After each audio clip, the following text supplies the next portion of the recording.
जागेवर विजय संपादन केलेला आहे, तर या निकालाबाबत आपलं काय मत आहे?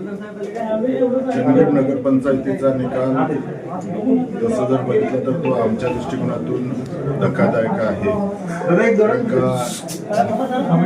जनशक्ती विरुद्ध धनशक्तीचा विजय झाला म्हटलं तर चुकीचं होणार नाही. आणि जोपर्यंत लोकशाहीमध्ये बॅलेट पेपरवरती मतदान होणार नाही तोपर्यंत अशीच धक्कादायक निकाल आपल्याला सगळीकडे पाहायला मिळालेले. त्यामुळं आमची अपेक्षा होती नगराध्यक्ष आणि आमच्या 12 उमेदवार किमान निवडून येतील.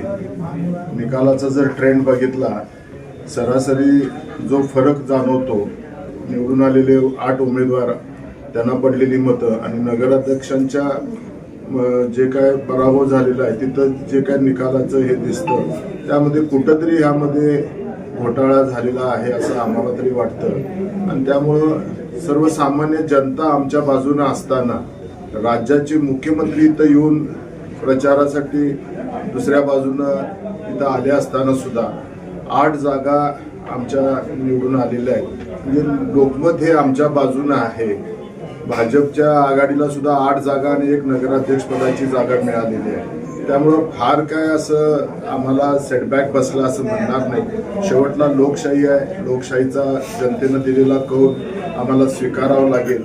तो आम्ही खेळाडू वृत्तीनं स्वीकारतो आणि पुढच्या लढाईला आमचे नगरसेवक आणि आमचे दयानंद कानेकर आणि आमची सर्व जी काय राजश्री शाहू विकास आघाडी म्हणून आम्ही जी स्थापन केली होती त्या सर्व नेते मंडळी आम्ही चंदगडच्या विकासासाठी, चंदगड नगरीच्या विकासासाठी आम्ही सर्वजण कटिबद्ध आहोत, एवढंच या निमित्तानं व्यक्त करू शकतो. साहेब, चंदगड नगरपंचायतीमध्ये नगराध्यक्षपदाचं जर लीड बघितलं तर ते मागच्या वेळेपेक्षा कितीतरी जास्त मिळालेलं आहे भाजपला, तर याचं मूल्यांकन कसं करताय आपण?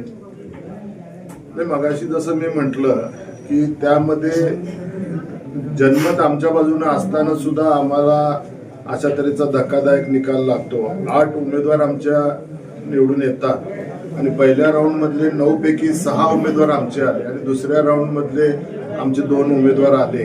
पण त्या सर्वांचं जर गोळाबेरीज बघितलं आणि इथं जर बघितलं तर तो फरक जाणवतो. आणि त्यामध्ये इन्क्युमेन्सी फॅक्टर सत्तेमध्ये गेल्या वेळेला आदरणीय प्राची कानेकर मॅडम होत्या.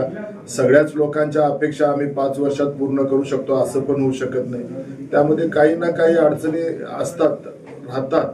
आणि त्यामुळं एखाद्या वेळी लोकांनी सुद्धा त्याचा चुकीचा अर्थ काढून चुकीच्या तऱ्हेनं जर काय ज्या तऱ्हेनं ह्या निवडणुका हल्ली घातलेल्या आहेत आणि ज्या होत आहेत आपण सर्वांनी पाहिलेलं आहे की तिथं कार्याला किती महत्त्व दिलं जातं आणि आपल्या लक्ष्मीला किती महत्त्व दिलं जातं, त्याच्यावरच तुम्हाला कळतं की कशा तऱ्हेनं ह्या निवडणुकीमध्ये सुद्धा नगरपंचायतीच्या इथं ज्या तऱ्हेचं अर्थकारण झालं, त्यामुळं आम्हाला हा फटका बसला म्हटलं तर चुकीचं होणार. साहेब, आता तुम्ही बॅलेट पेपरचा उल्लेख केला आहे, तर आता महायुतीत तुम्ही असतानाही अशी शंका घेतली जाणं आणि त्याबाबत काय स्पष्टीकरण? हे अख्ख्या देशामध्ये अशा तऱ्हेचं वातावरण आणि चर्चा आहे. शेजारच्या राज्यात कर्नाटकामध्ये आता घातलेल्या जिल्हा परिषद पंचायत समिती जर बॅलेट पेपर होत असेल, एक वेळ माझं म्हणणं आहे की महायुतीच्या नेते मंडळींनी सुद्धा एक वेळ जनतेचा विचार घ्यावा आणि जनतेनं जर बॅलेट पेपरवरती मतदान मागितलं असेल तर तो एक वेळ द्यायला काय अडचण आहे.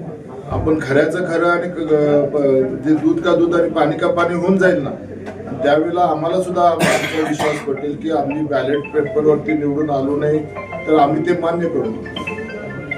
साहेब, आता इथनं आता जिल्हा परिषद पंचायत समितीच्या निवडणुका तोंडावर आहेत, तर त्या निवडणुकीवर याचा काही परिणाम जाणवेल का असं वाटते का आपल्याला? नाही, हा एका लिमिटेड चंदगड शहरापुरतं आहे, चंदगड नगरपंचायतीपुरतं आहे. आज सुद्धा जे काय वातावरण आज चंदगड विधानसभा मतदारसंघामध्ये आहे, मला खात्री आहे की आमची राजश्री शाहू विकास आघाडी अबाधित राहिल्यानं आणि त्या तऱ्हेनं आम्ही सक्षम उमेदवार उद्याच्या जनतेला नगरपंचायतीच्या काय आवाहन करताय?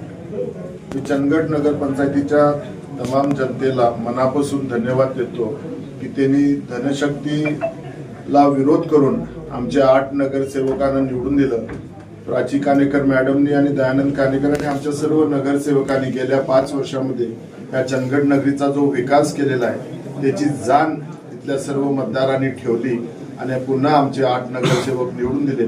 आम्ही त्या निमित्तानं त्या सर्व जनतेला आश्वासित करू इच्छितो की जशा तऱ्हेनं गेले 5 वर्ष या चंदगड नगरीचा विकास आम्ही केलेला आहे, नक्की आमच्या नेत्यांच्या माध्यमातून येणाऱ्या 5 वर्षामध्ये सुद्धा विकासात्मक कार्याला आमचा जरूर नगराध्यक्ष आणि त्यांच्या सर्व नगरसेवकांना पाठिंबा राहील. पण चुकीच्या गोष्टीला आम्ही तिथं कडाडून विरोध करू.